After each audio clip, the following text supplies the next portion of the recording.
Hello dear friends, Vande Mataram, welcome again, welcome to a new lecture of surface chemistry. In our previous lecture, we have learned about the catalysis, the homogeneous and the heterogeneous catalysis as well as adsorption theory with the heterogeneous catalysis. Okay. Now, अभी दोस्तों हमको ऐसे दो question पढ़ने हैं जिसका catalysis से relation यार ऐसे ये कह सकते हैं ये कैटालाइसिस के ही बेस है, इसके बेस पे ही कैटालाइसिस वर्क करता है। सो ये हमको समझ में आना ज़रूरी है। बहुत ही सिंपल है बट इसका मॉडिफिकेशन अगर करें तो ये डिप्लोमेटिक हो जाता है। सो इसको सिंपल ही देने देंगे और इसका कोई भी डिफ़िकल्ट क्वेश्चन हो या फिर मॉडिफाइड क्वेश्चन हो उसको कैसे सिंपल करेंगे वो हम पहले देखने वाले हैं। ओके, अभी दो कंडीशन दोस्तों हमको सपोज करनी है, दो कंडीशन सपोज करनी है और उसके बेस पे हमको काम करना है। फर्स्ट कंडीशन है मेरे को कुछ काम करना है बट वो काम क्या है वो भी मेरे को क्लियर नहीं है। फिर मेरे को एकदम से क्लियर आया मेरा जो काम है वो जाके लाइट बिल मतलब इलेक्ट्रिसिटी का बिल पे करना है। ऑल ऑफ सडन जैसे मेरे दिमाग में आया मैंने व्हाट्सअप ग्रुप में एक मैसेज छोड़ा इलेक्ट्रिसिटी का बिल भरना है और पूरा मैसेज पूरे व्हाट्सअप ग्रुप में चला गया, सबको स्ट्राइक हुआ अभी व्हाट्सअप लाइट बिल भरना है, आज लास्ट डेट है। फिर एकदम जल्दी से सभी लोग निकलते और सीधी इलेक्ट्रिसिटी बिल के गेट पे और विंडो पे और वहाँ पे जगह धड़ाम पहला मेरा करते हैं, मतलब not in a proper way. वहाँ पे कोई क्यों नहीं है और सभी एक साथ मतलब वहाँ पे जुड़ जाते हैं। बिकॉज ऑफ दैट वहाँ पे थोड़ा लेट होता है। अगर यही कंडीशन में ज़रा ठीक से करूँ, अगर हम सिस्टमेटिक जाते हैं 1 by 1 या फिर जितनी क्यू है वहाँ पे सिस्टमेटिक सेट होते तो शायद जल्दी से काम हो जाता। तो यही बेस है कैटालाइसिस के लिए भी। There is one question that is activity of the solid catalysis. Solid catalysis की एक्टिविटी भी कुछ इसी तरह से। सपोज ये कैटालिस्ट है, इसकी सरफेस पे ऊपर अभी हमने हेट्रोजीनियस में ऑलरेडी देख लिया, सॉलिड कैटालिस्ट की सरफेस पे गैसियस मॉलिक्यूल यहाँ पे एडसॉर्ब होते और बाद में रिएक्शन होते। तो ये कैटालाइसिस प्रोसेस कैरी ऑन करने के लिए that adsorption is must need, उसका नीड बहुत ज़्यादा है बट और वो स्ट्रांगली भी होना चाहिए, बट स्ट्रांगली के साथ साथ रीजनेबल भी होना चाहिए। इन दैट केस मतलब यहाँ से कुछ मॉलिक्यूल आते हैं और एकदम जल्दी से धड़ाम आके एडसॉर्ब हो जाते हैं। सो दैट प्रॉब्लम क्या होगा, वो तो जल्दी से हो गए बट प्रॉब्लम होगा वो सिस्टमेटिक रीअरेंजमेंट नहीं होगा। बिकॉज ऑफ दैट वो जो सरफेस वो ज़्यादातर सरफेस कवर हो जाएगा और बाकी जो मॉलिक्यूल बचे उसके लिए सरफेस एरिया नहीं मिलेगा। सो दैट यहाँ पे एडसॉर्प्शन होगा, जल्दी से होगा, स्ट्रॉन्ग होगा बट क्वांटिटी कम होगी, बाकी के मॉलिक्यूल के लिए जगह नहीं है। सो रिक्वायरमेंट इज एडसॉर्प्शन भी होना चाहिए, स्ट्रांगली भी होना चाहिए, उसके साथ साथ रीजनेबल भी होना चाहिए, सभी के लिए स्पेस मिलनी चाहिए। मैक्सिमम एडसॉर्प्शन होगा तभी रिएक्शन होगी और तभी कैटालाइसिस प्रोसेस आगे बढ़ेगी। सो जल्दी से होना है, उसके साथ साथ रीजनेबल, सबको जगह भी मिलनी चाहिए। इतना स्ट्रॉन्ग भी नहीं कि जितने मॉलिक्यूल स्टार्टिंग में वो सब जॉइंट हो जाए बाकी मॉलिक्यूल के लिए जगह ही ना बचे, तभी वो रिएक्शन ठीक नहीं होगी। उसके लिए सिस्टमेटिक प्लस मैक्सिमम होना चाहिए, रीजनेबल भी होना चाहिए। वही पहला क्वेश्चन है। और ये रीजनेबिलिटी जो हम बात कर रहे हैं particular for the hydrogenation, this is just for an example, for the hydrogenation ये रिएक्टिविटी जो सिस्टमेटिक हो वो कहाँ से कहाँ बढ़ती है। Maximum if we go to group number 5 to group number 11 उसमें यह रिएक्टिविटी बढ़ती है and maximum reactivity at the group number 7 to 9, at the group number 7 to 9। So ये हमारा पहला क्वेश्चन है जिसको अभी हम डिस्कस करेंगे। द सेकेंड पॉइंट इज अभी आपके पास एक बंगलोज है और बंगलो में काफ़ी सारे रूम हैं और आपके पास मतलब एक कीज़ का पूरा झुंड है, सभी कीज़। आप कोई भी एक की लेके कोई भी लोग पे अटैच करोगे वहाँ पे आपका काम सक्सेस होगा। सर हो भी सकता नहीं भी हो सकता। जिस लोग की है अगर वहीं पे मैंने अटैच की तो फिर वो सक्सेस होगा, अगर दूसरा लोग है तो नहीं होगा। There is selectivity particular for the reaction, there are particular catalyst are there. Any catalyst can doesn't react with any reactant, catalyst can react with suitable reactant also. जो कुछ अलग अलग रिएक्शन के लिए कैटालिस्ट सूटेबल होते हैं वही उसके साथ रिएक्ट करेंगे। कोई भी कैटालिस्ट को अगर मैं कोई भी रिएक्शन में ऐड कर दूँ तो नहीं होगा। और वन मोर थिंग, कहीं सिमिलर रिएक्टेंट हो गए, similar reactant with different catalyst, उसकी रिएक्टिविटी डिफर हो जाएगी। कहीं ऐसे भी रिएक्टेंट्स है जिसकी reactivity on the basis of catalyst बदला उसकी रिएक्टिविटी डिफर होगी। सपोज आपके घर पे आपका बिहेवियर, घर पे कोई ना कोई एक ऐसा व्यक्ति होता है, आदमी होता है जिससे थोड़ा डर लगता है, तो उसकी प्रेजेंस में हमारा नेचर क्या रहेगा, एकदम सिस्टमेटिक। घर में अभी खाली मम्मी प्रेजेंट है या फिर ऐसा कोई पर्सन है जिससे हमको डर नहीं है, तो फिर हमारा नेचर क्या होगा, बिंदास रहेगा एकदम। So reactivity of the same reactant in presence of different catalyst should be different, और difference हो सकती है। So similar reactant with the different catalyst different reaction कर सकते हैं, ये भी हमको देखना, that is the selectivity। Okay, तो ये दोनों टॉपिक है दोस्तों, जल्दी से पढ़ते हैं। First, activity of a catalyst is it's depends upon the strength of the chemisorption at a large extent में केमिसॉर्प्शन होना चाहिए, that is okay. But the thing is, the reactant must get absorbed reasonably and strongly। खाली जल्दी से जाना नहीं है, सभी के लिए जगह छोड़नी है। अगर ऐसा नहीं होता है तो क्या होगा, they must not get absorbed so strongly that they are embolized and other reactants are left with no space on the catalyst surface for the absorption। अगर जल्दी से हुआ तो कुछ एटम्स का एब्सॉर्प्शन हो जाएगा, बाकी के लिए वहाँ पे कोई स्पेस नहीं बचेगी, that is not okay. Okay, तो क्लियरली ये होना चाहिए, suppose this is the absorbent, तो यहाँ पे जल्दी से लेकिन सभी पूरी जगह को कवर करना चाहिए, तभी वहाँ पे कैटालाइसिस ठीक से होगा। Catalytic activity for a particular hydrogenation reaction increase from group number 5 to group number 11 metals and maximum reactivity is group number 7, 8 and 9। Here some important example, H2, 2H2 plus O2 in presence of platinum we will get H2O liquid। और आपके पास extra examples है दोस्तों, आपने hydrocarbon में 11th में पढ़े थे, ethyne alkene to alkane और अल्काइन टू अल्किन और alkane, most of the reaction वहाँ पे आपने जो कैटालिस्ट रखा था that is platinum, palladium etcetera. Okay, या फिर कैडमियम एक्सेट्रा। ओके, आगे now it's time to selectivity में यही हमको देखना है, similar reactant in presence of different catalyst we will get different products. CO plus H2 synthetic gas mixture, CO plus H2 in presence of nickel catalyst we will get methane plus H2O। Similar reactant but ratio change, here 1gm3 1gm2 in presence of copper oblique zinc oxide oblique chromium trioxide and we will get methanol।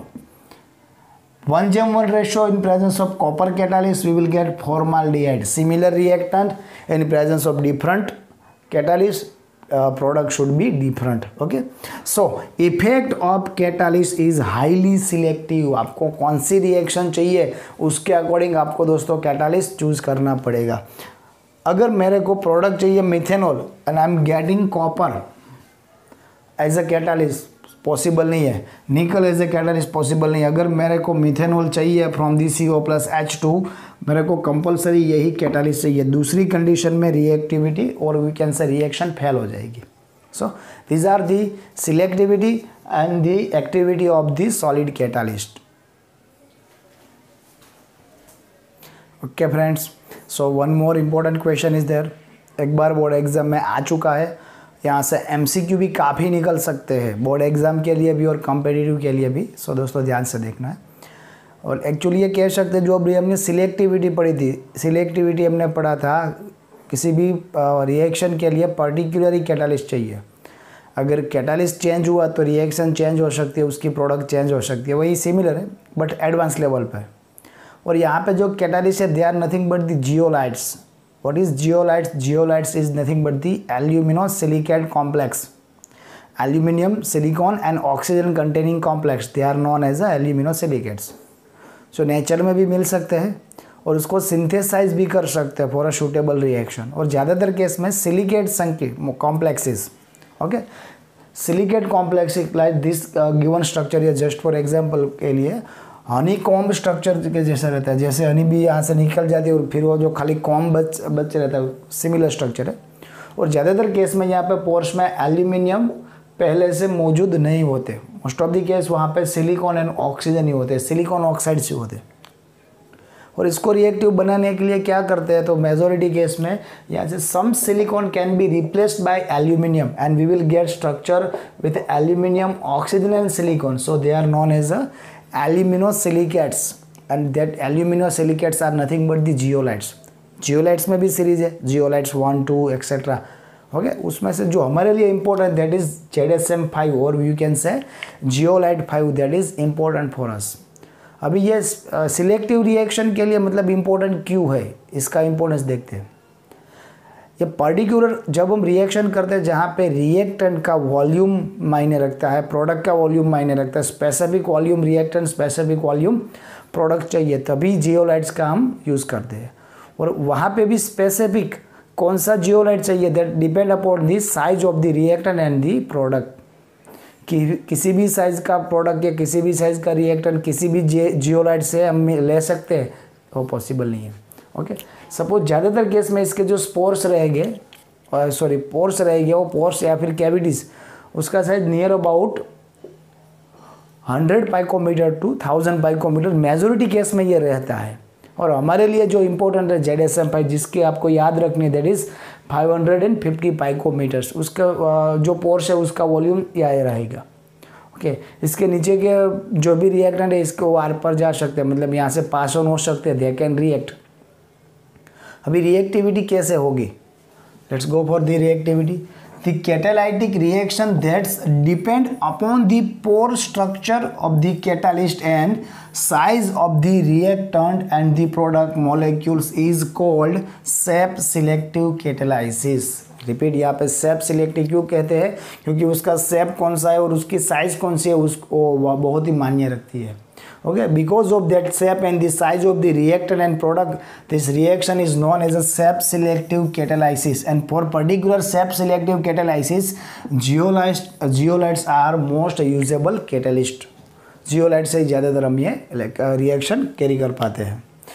इसके लिए ज़्यादातर हम use करेंगे zeolites का।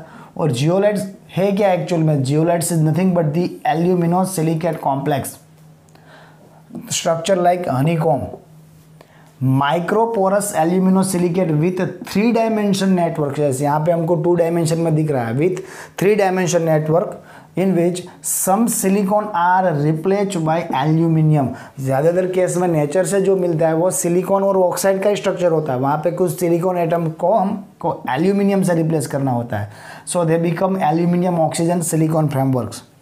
The pores and the cavities of the zeolites are the suitable for the various reactions, various reactant as well as various product। उसका pores, उसकी size और उसका शेप दोनों सिलेक्टिव रहती है।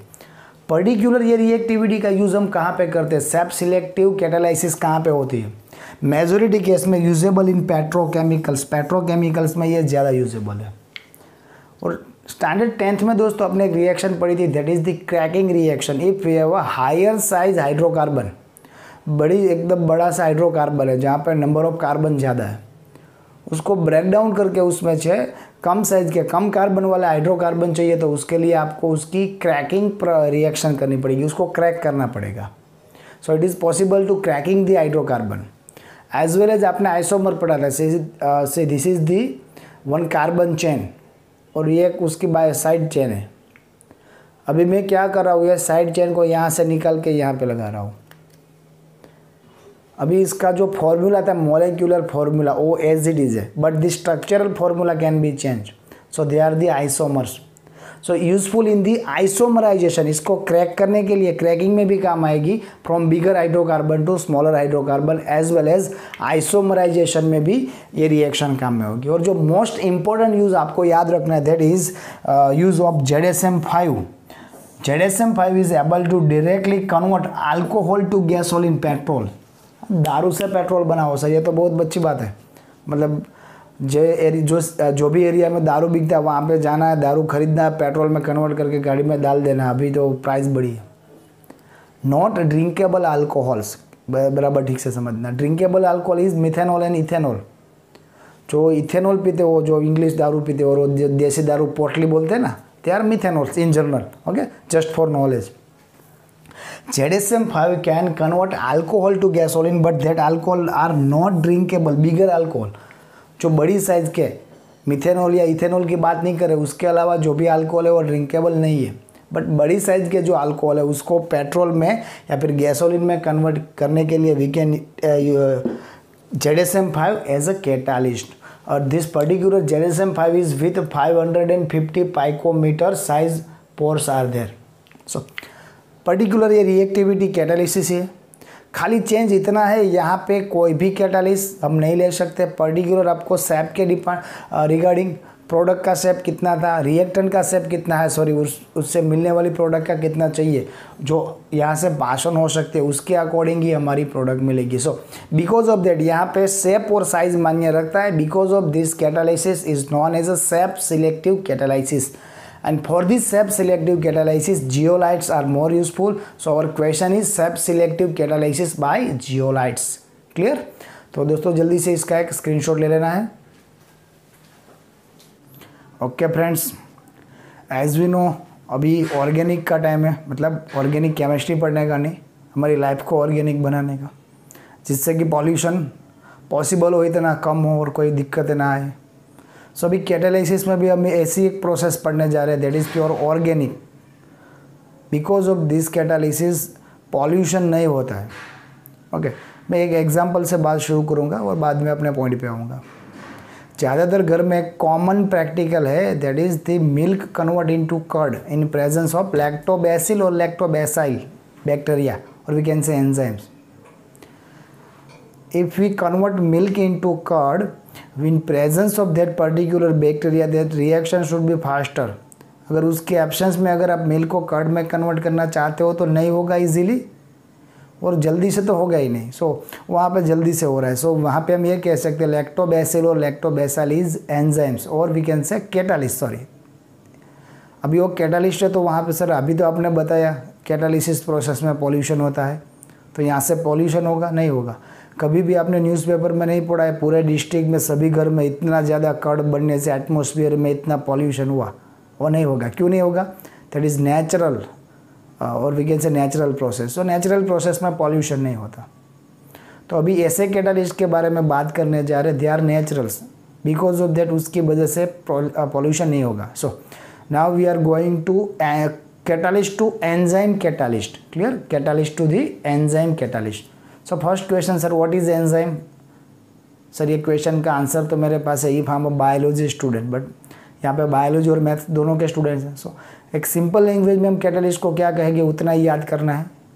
बायोलॉजी वाले स्टूडेंट कैटालिस्ट की पूरी हिस्ट्री जानते हैं, बट यहाँ पे हिस्ट्री की जरूर, सॉरी एंजाइम की हिस्ट्री जानते हैं, but we don't need a history here. हमको हिस्ट्री नहीं चाहिए, बस उसके बारे में पता होना चाहिए that what is enzymes. So enzymes are nothing but the nitrogenous organic compounds which are produced by living plants and animals। हम भी प्रोड्यूस कर सकते हैं, हमारी बॉडी में काफ़ी सारे कैटालिस्ट है, लिविंग कैटालिस्ट और वी कैन से एंजाइम्स है। सो लिविंग प्लांट्स और बॉडी, ह्यूमन बॉडी और एनिमल बॉडी इसको प्रोड्यूस कर पाते हैं, प्रोड्यूस कर सकते हैं। Okay, by structure they are nothing but the proton. Most of the enzymes are nothing but the protons, sorry proteins, I repeat, sorry they are proteins. Okay, with a higher molecular weight or molecular masses. As we know, protein is always with the higher molecular masses. So ये by structure they are proteins.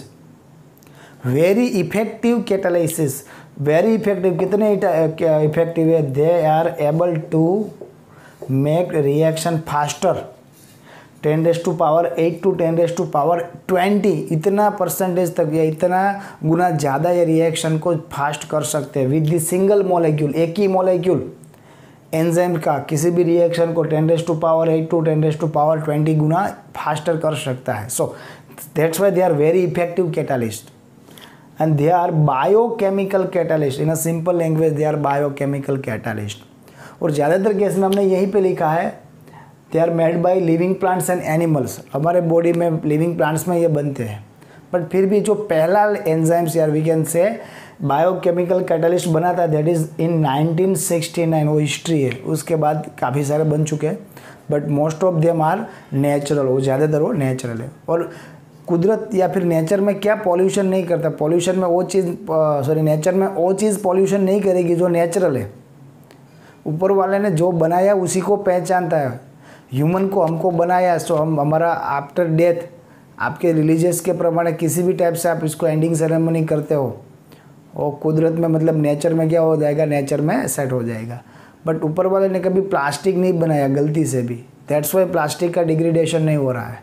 So natural reaction है, they are not pollution friendly, और pollution friendly नहीं होगी, जितने भी natural reaction है वो natural reactant है। So enzymes are nothing but the natural reactant biochemical catalyst. फिर यहाँ पे भी बात आएगी सिलेक्टिविटी की, जो अभी आगे की स्लाइड में हमने पढ़ा, दे आर मोर सिलेक्टिव, वो भी बहुत ज़्यादा सिलेक्टिव है। Particular enzyme for particular reaction, कोई भी एंजाइम को कोई भी रिएक्शन में हम ये ऐड नहीं कर सकते। यहाँ पे भी लॉक एंड की वाला मॉडल ही है, particular enzyme for particular reactions. कुछ एग्जांपल दोस्तों पहले देखते हैं, तो इससे हमारी समझ और मजबूत होगी। If we make inversion of cane sugar, अगर कैन शुगर का इन्वर्जन करना है, we know that inversion of cane sugar can produce glucose and fructose, but that inversion is possible in presence of invertase enzyme. वहाँ पे invertase ही चाहिए, मैं किसी और एंजाइम को वहाँ पे लूँगा तो मेरे को ये प्रोडक्ट नहीं मिलेगी, ये रिएक्शन शायद पॉसिबल भी ना हो।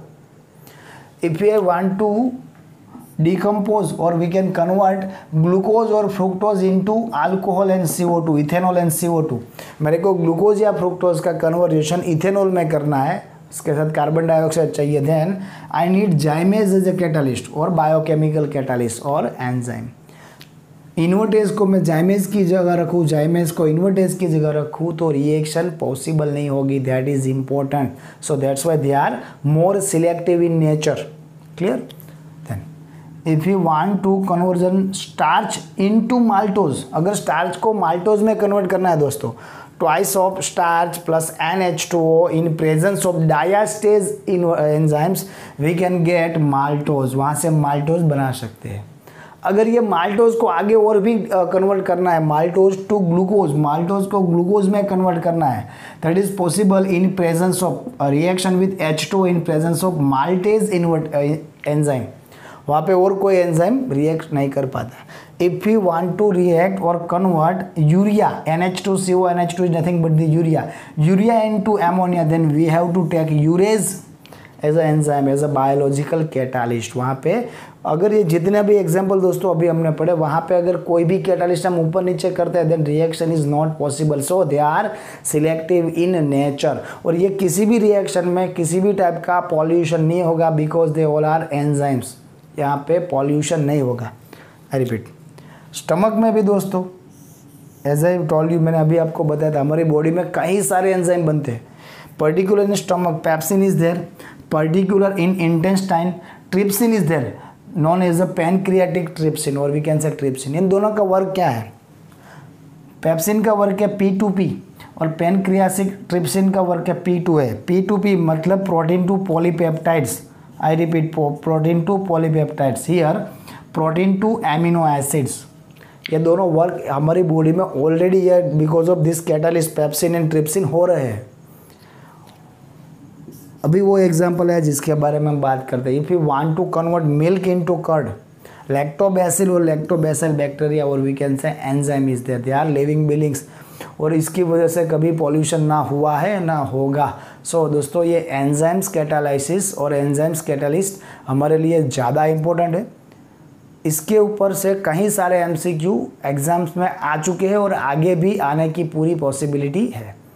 आपको ध्यान से एक चीज़ रखनी है, पर्टिकुलर रिएक्शन के लिए जो पर्टिकुलर एंजाइम दिया गया है वही यूज़ करना है, आप चेंज नहीं कर सकते, वही लेना पड़ेगा, क्लियर है। और इसके बाद एक क्वेश्चन आएगा, देयर इज सम प्रॉपर्टी और we can say some symptoms of the enzymes catalyst, जो भी इसके बाद हम पढ़ने वाले हैं वो एग्जाम, बोर्ड एग्जाम में राइटिंग में आ चुका है। ओके, तो दोस्तों जल्दी से इसका एक स्क्रीनशॉट ले लो, बाद में हम आगे बढ़ते हैं।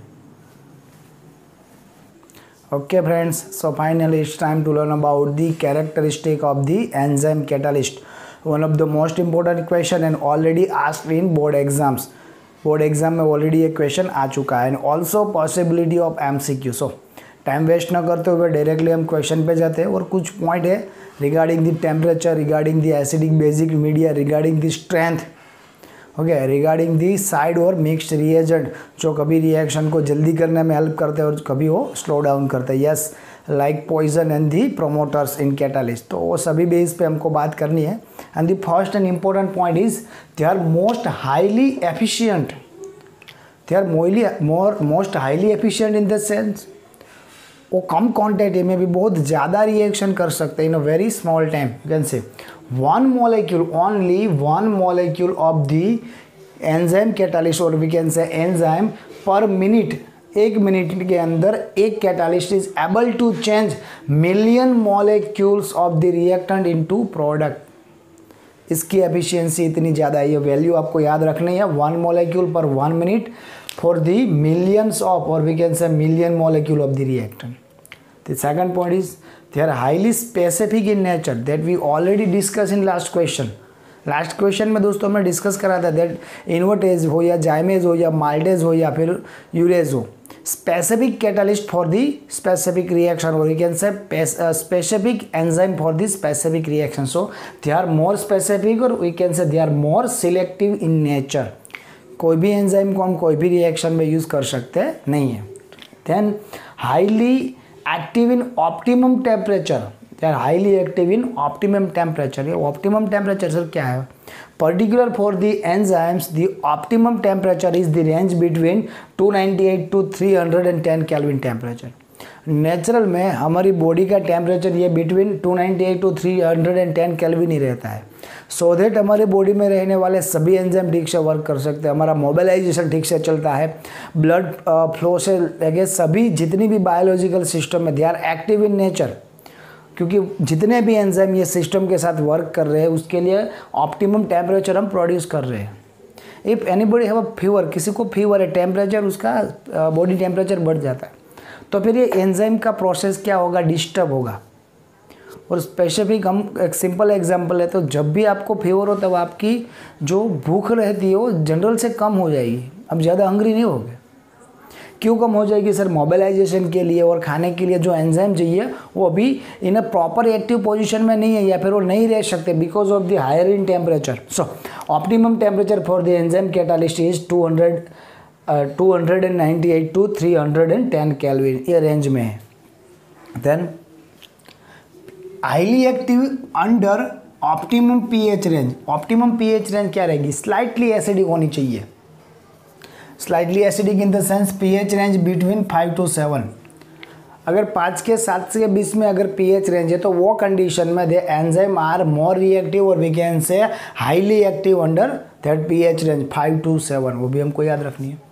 दैट्स वाई खाना खाने के बाद दोस्तों मोबिलाइजेशन के लिए एक्टिविटी चाहिए तो आपको ज़्यादातर बटर मिल्क या फिर कोई ऐसा ही ड्रिंक सजेस्ट किया जाएगा जिससे आपकी बॉडी का एसिडिक नेचर जितना चाहिए वहाँ तक सेट हो जाए। उससे कम हो तो भी प्रॉब्लम है और उससे ज़्यादा हो तो भी प्रॉब्लम है। Need is 5 to 7 pH। One more point is increasing activity in presence of activators और we can say coenzymes, just like a promoter in catalyst. Catalyst में प्रमोटर क्या थे sir? Promoter are the substances which are able to force more reaction, reaction को और ज़्यादा fast करने के लिए फोर्स दे रहे थे। यहाँ पे वो सेम काम करते हैं एक्टिवेटर्स और we can say coenzymes. Coenzymes in general वो भी नेचुरली है but they are non proteins, वो प्रोटीन नहीं है। Most of the case they are vitamins, vital amines. Okay, most of the case में ये विटामिन है जो प्रोटीन और we can say enzyme protein के साथ ये भी रिएक्टिविटी जल्दी करने का काम करता है बट उसके साथ में फुल उसका कंट्रीब्यूशन नहीं रहेगा। That's why they are coenzymes but by structure non protein. And some more activators, metal activators like particular Na+, Mn+2, CO+2, Cu+2, yes, these types of metal ions are possible in human body as well as in plant also. What they will do, वो क्या करेंगे? They are going to bond with the enzyme, वो enzyme के साथ bond बनाएंगे but with weak bond. वो enzyme के साथ बॉन्ड बनाएंगे, बॉन्ड वीक होगा, फिर वो बॉन्ड टूटेगा और इसकी वजह से रिएक्शन जल्दी होगी। So they are weakly bonded with the enzymes, break down easily and faster the reaction, उसकी वजह से रिएक्शन फास्ट हो सकती है। So they are activators and non protein are the coenzymes. दोनों को हम प्रमोटर के तरह बता सकते हैं अगर हम कैटालिस्ट के बारे में बात करते हो तो। अगर प्रमोटर है, एक्टिवेटर्स और कोएंजाइम्स है तो ये फिर यहाँ पे पॉइजन भी होगा, मतलब जो रिएक्शन को कम करे। Yes, possibilities there. Influence of inhibitors and poisons, कुछ इनहेबिटर और कुछ पॉइजन्स भी है जो ये रिएक्टिविटी और we can say reactivity of the enzyme or catalyst reactivity of the enzyme को कम करते हैं। They are nothing but the some different reactive functional group which we have already learn in 11th science. अगर कोई reactive particular reactive group for particular enzyme, कोई एक ही reactive functional group सभी enzyme की रिएक्टिविटी कम करेंगे, that is not possible. A specific reactive functional group for specific enzyme क्या करेगी, उसकी रिएक्टिविटी कम करेगी। So some active functional group is also there. So this are the important question और important points of this question. ये question दोस्तों बहुत ही इंपॉर्टेंट है, ठीक से इसको पढ़ना है, अगर समझना है तो वीडियो रिवाइज करना है, बट बिफोर दैट जल्दी से दोस्तों एक स्क्रीनशॉट लेना है। Okay friends, so finally last question of the day, that is mechanism of the enzyme catalyst with the lock and key model. Very simple, very easy question, please keep concentrate। जैसे हम जानते हैं enzyme catalysis के बारे में, particular कोई enzyme कोई reaction के लिए ही स्पेसिफिक है, कोई भी एंजाइम कोई भी कैटालिस्ट के साथ रिएक्ट नहीं करता, बट वो रिएक्टिविटी का रीज़न क्या है। Again this reaction is we can say related to adsorption theory also. उसकी सरफेस पे कोई ना कोई फंक्शनल ग्रुप हो गया, उसके अकॉर्डिंग उसकी रिएक्टिविटी एक्सेट्रा कोई भी रिएक्टेंट के साथ हो सकती है। Okay, so we can say there are number of cavities present on the surface of the colloidal particle। what are the colloidal particles? ये colloid को पढ़ने के लिए यही चैप्टर में थोड़े आगे बढ़ना है, but they are not a true solution और not insoluble solution between the both priorities. colloidal solution of the enzymes, ये colloidal solution of the enzyme से वहाँ पे जनरली क्या रहेगा, on the surface reactive functional group like amine, COOH, SH, OH, CO etcetera, और because of that reactive functional group this reaction is can be possible.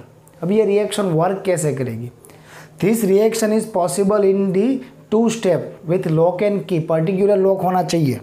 Suppose first step क्या रहेगा, enzyme plus substrate, I repeat, enzyme plus substrate in a suitable condition they format or intermediate or we can say activated complex ES। here E is enzyme, S is substrate जो reactant में था, अभी intermediate complex बनेगा। so we can say enzyme plus substrate and we will get ES activated complex। अभी यहाँ पे ये reversible arrow दे रखा है, अगर अब हमने यहाँ पे केमिकल काइनेटिक्स पढ़ लिया होता तो ये थोड़ा इजी होता।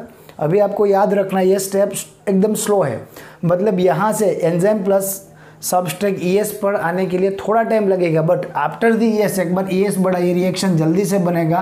We will get our enzyme back and PS the product, substrate convert into product. So this is first step which is given here, binding of enzyme on the substrate to form an activated complex, and the second step from the activated complex enzyme and product back, decomposition of activated complex to form product C। ये दोनों step के reaction यहाँ पे दे रखे हैं। अगर इसको sir lock and की मॉडल के बारे में बताना हो तो स्पेसिफिक की फॉर स्पेसिफिक लॉक, सपोज ये हमारे लिए एंजाइम है, हम खाली इसके बारे में सपोज करते हैं दिस इज़ आवर एंजाइम, और मेरे पास की है, मैं जितनी पॉसिबल की आपको बता रहा हूँ। Suppose this is the first possible की, this is second and this is third, which is suitable. Sir पहली वाली की सूटेबल है, तो पहली वाली की से ही रिएक्शन होगा। सो फर्स्ट स्टेप क्या होगा, this is enzyme and this is substrate, reaction between both and we will get activated intermediate, I repeat activated intermediate और एक्टिवेटेड कॉम्प्लेक्स।